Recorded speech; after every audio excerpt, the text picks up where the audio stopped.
It's Claudia here from Novarock 2016, and it's time to talk to Periphery. Thanks for being here. Thank you for having us. Thank you for having us. My first question is just straight away about the album, of course. I can imagine you guys talk a lot about it.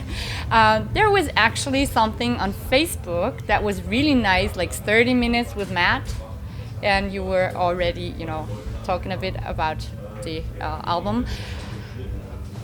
He said it's a mixtape. What do you think?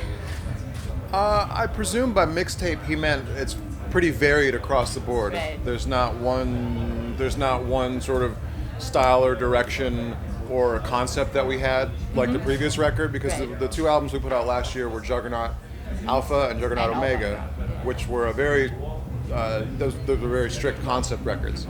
This was not that. This was just like, let's get in the studio, let's have fun, let's write a couple hours, or not hours, but let's write 10 or 11 songs that we're happy with, regardless of style or direction. So you feel more free with that one? For sure. Yeah, there's no limit, because not that there was a limit with a concept record, but when you are writing within those parameters, it really makes you focus on making sure that all the material works well together, rather than having each track on Periphery 3 will have its own separate identity, and I think it's a bit more free. Yeah.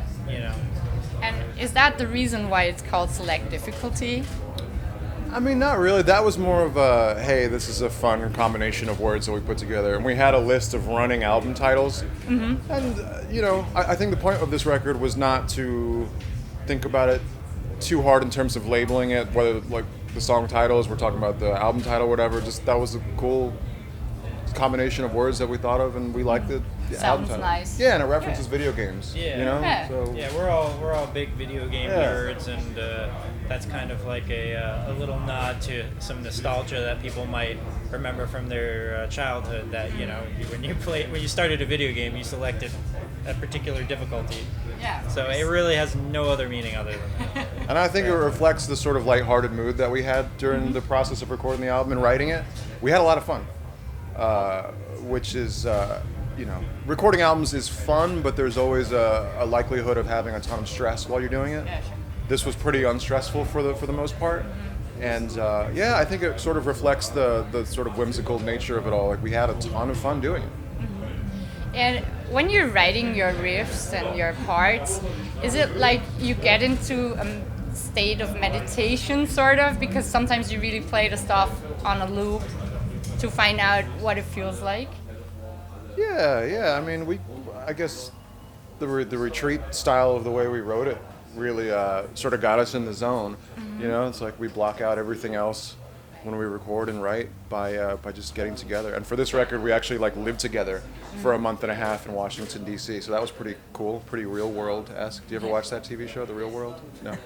Okay. It was nice because everybody in the band writes and everybody contributes, and so if I wasn't particularly vibing on a song at the get-go, Mark would come along and write or contribute a riff that would kind of get the gears turning in my head, and then I could step in, and it was kind of like this constant changing out of people who were writing and moving the songs forward, and then ended up that through that process we were able to all contribute to every song on the record, and everybody has their own little mark or identity on the record, just like Juggernaut, but this way it was a little bit more comfortable and refined and stress-free, and I think it made for an album that we're all really stoked on as we were writing it, rather than, well, we'll see how this sounds once it's all mixed and mastered, and I'll see if I'll like it. So I mean, that's how I feel about how it came out. Cool. Also, there is something online about your lights. So you do have a crew with you, of course. It's like you see the band on stage, but there's happening stuff backstage, right? So what about your crew? So, today's a little bit different. So we only came to Europe to do 2 clinics in London to play this show, Nova Rock, and then to play tomorrow at Download Festival in England. Right. So because of that, we only took a very stripped down crew. And by stripped down, I mean one person. Wow. So just our sound guy, our front of house guy, Alex Markides. We didn't bring our usual sound guy or our usual light guy. Yeah. We didn't bring a guitar tech. We didn't bring our tour manager. We didn't bring a drum tech. Nobody. Wow. Just one dude. But I think the thing you're referencing is the video online of our light show, right? Of Jeff, my brother. Yeah. He's our lighting dude. Very, very talented guy at his craft. But I think the more important skill that he has is the ability to digest the music. He's very close to the music, and he actually filled in on bass. He played bass for us several years ago, so he's familiar with the songs, and he gets the material and he gets the intent of it, and that is completely in line with what he does light-wise, because there's all these cues and rhythmic cues that sort of line up with what he does. By hand, right? Exactly. Yeah, So this is an art. Everything is done manually by him, and what's really cool about what Jeff does is that he's never quite sure exactly what he's going to have to work with by the time the tour rolls around. We give him a budget, and he works within that budget, and then he ends up creating this thing that none of us could ever have conceptualized on our own, and he just has that kind of mind. And we actually we miss our crew when we're not able to take them. Like we always say, oh, I wish Jeff was here, I wish Rosie was here, I wish Keaton was here. All these guys work for us, but they all bring something like Jeff, where it's just like this very specific mind for the thing that they do, and it really makes the show that much more fun to watch. We probably would have brought Jeff if we played at night, but there's no use for a light show if we're playing at 3:55 p.m. Yeah, nobody will see anything. Probably we someday get the chance also to see Jeff's artwork live. Yeah. I mean, Because the video was wonderful. Yeah, I mean, we had him last time we played in Vienna last year. So You had him. He's a usual suspect. he'll be back. Yeah. Cool. Yeah. So we hope for that. Yeah. And when you are coming together for the recording, then you sure do have some feelings and some ideas in your mind beforehand. Does it feel more like as one once you have finished the recording, like the group? Yeah, I mean, so we always have material prepared in advance, right? Yeah. We always have a lot of it, actually. Since, like Jake said, all of us write music, all of us prepare and produce music. So it's always good to have that sort of stockpile in your back pocket if you want to use old material. But the beauty of us now as a band is that we really enjoy the opportunity of getting to just get in a room and work on music together, to be entirely collaborative, which it wasn't always that way with the band. We used to write very sectioned off from each other, write stuff individually, and then bring it to the band when it was almost basically done. But now it's completely collaborative from the ground up. It's cool with the new single that we released. Single, like I use that term very loosely. It's just the track we released recently. It's called "The Price Is Wrong," and it starts off with some Mark riffs. Then it goes to a Nolly riff. Then it goes to a Jake riff, a Misha riff. And it's cool because a lot of bands don't write that way. They have one main writer or two main writers, and normally it's very, very hard for a band to be able to have that kind of element where everybody contributes and then it all fits and it all sounds like cohesive and like the same song. And I think that's just that stems from our willingness to adopt each other's styles and attitudes and really understand like the vibe and the feeling of each individual song that we're going for. And a lot of Periphery 3 is like that, and I'm really happy that it came out like that because it gives us all something to do, you know. And how much prog is in there? Oh, it's The still whole thing. despite all of what we're saying, it's still probably the nerdiest, dorkiest music. But that's fun for us. I mean, for us, like most people, not? when the average person thinks of fun music, I don't know what fun music is. These are like Katy Perry, something like it's fun, right? But for us, fun is like, Subjective. yeah, fun is completely subjective. But for us, fun is dorky. Yeah, and sometimes fun is brutal. Sometimes we like blast beats, and That shit's sometimes fun. and sometimes we like new metal riffs, and like that. It's just like we try to distill our fun into these various styles. So Yeah. We have fun. yeah. We have fun. That's a good idea. Too. Yeah. Yeah. I hate fun. And so on stage now, what are you gonna perform? Are you gonna perform some new stuff? We'll play a new song. Yeah, we're gonna play a new song. What do you think? Should we decide right now? Yeah. Yeah. But you're so democratic. The other guy's not here now. So. it takes. It's funny you mention this because last night we sat down and we drank a whole, 2 bottles of wine? Several bottles like of wine. that, And we had a band discussion in which we planned a set list Right. for a tour in August, and it took us several hours to do so. So it's. I know some bands like to pick one dude to plan the set list, but we You could definitely. use dice. What's that? Dice. I wish we did that, but it would. The reason why we need to do it as a band is because there's so many things to consider, and there's like things that the guitar players need to consider, whether it's tunings or how long we need between songs to switch guitars. There's Spencer's a consideration because he has a preference on what he wants to sing earlier in the set and what he wants to sing later in the set, so that way he takes care of his voice and he feels good about that.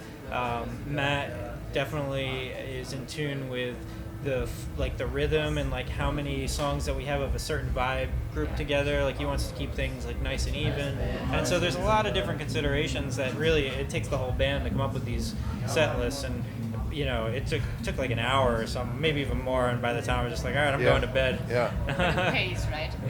It pays. It does, yeah. Well, Yeah. we want everybody to be happy, and we do, like you said, we run as a democracy. Everybody gets their say in it, and we don't want people to be bummed on stage. And we know that if we can talk about it long enough, we'll eventually find something that works for everybody, and everybody learns to compromise, and everybody learns to speak up when they have an opinion, and it's been working out really well. So Yep. Keeps the peace also. Yeah. yeah. It's very important. And have you ever considered something like, the movements on stage and we have to do it like this or that, or take into consideration the photographers, or take into consideration what somebody thinks would sell if you move in a certain way on stage? No, never. It's just your feeling, And right? and sorry to photographers out there. The only thing I know how to do is play guitar. So like all the gyrations and the weird movements and all this stuff, it's just stuff that I've like adopted from like watching other people do it. Yeah. So like honestly, I wish I could stand still because I'd be able to play the stuff a lot better. But fans will make fun of me and say that I'm not into it, so I have to move. But I think, it's like whatever movements we're doing up there on stage, none of it is synchronized. All of it is just things that we feel. Yeah, like stuff that the music sort of drives us to do physically, but there's never any coordination. I know some bands do that stuff and it looks pretty awesome, but I think if we did that, at the end of the day, we'd look at each other and be like, guys, we're just not those guys. we're not those guys. Yeah, We're not that cool. We're not that cool. Yeah, you are. But in a different way. In a different way. So, one last question. What do you think makes a person become an artist? What is an artist? To me, an artist is somebody who does whatever they want in terms of music, drawing, photography, movie making, whatever. But someone who doesn't do things for money, And if we did this for money, we'd be idiots because it's metal. Yeah. Well, who plays metal for money? As far as like an artist, like a true artist is like an uncompromising vision. That's kind of what I distill it down to. I mean, I will say that being in a band, there has to be compromise, and I can't be a pure, like in the sense that I'm referring to, a pure artist because I work with 5 other guys because we have a consistent vision of what we want the band to be. So that's a little bit different. It's still art, but it's like more of like a group art, Yeah. But I think like in terms of like just pure art is either tapping into the subconscious or adopting certain cultural standards or just being uncompromising in your view of what you want to put out there is true art. But I think it's just it's an interpretation, and however you interpret it. And I think that the art that we make, like the band Periphery, is while we have to compromise with each other, we never what we put out there is always uncompromising, because what we do with each other, we know that we have to compromise to work with each other, but what we put out there is because we wanted to put it out there, not because somebody expected it of us, or like we're trying to like fulfill this certain, we want to look a certain way or whatever. We don't really consider that when we're writing music or performing or anything. And as much as we love our fans for that very reason, we don't write music for our fans. We write music to make ourselves happy, hoping that they like it. And the fact that they do like it means that we are so indebted and grateful, and we will love you forever. But when it comes time to the music making process, there's never any consideration, because that's when you walk the line of like, is this art anymore, or is this just appealing to your consumers for the sake of appealing to your consumers? Yeah, it becomes distribution rather than art. Yeah. So thank you very much for doing it this way and keep your vision. And thank you for the interview. Thank you.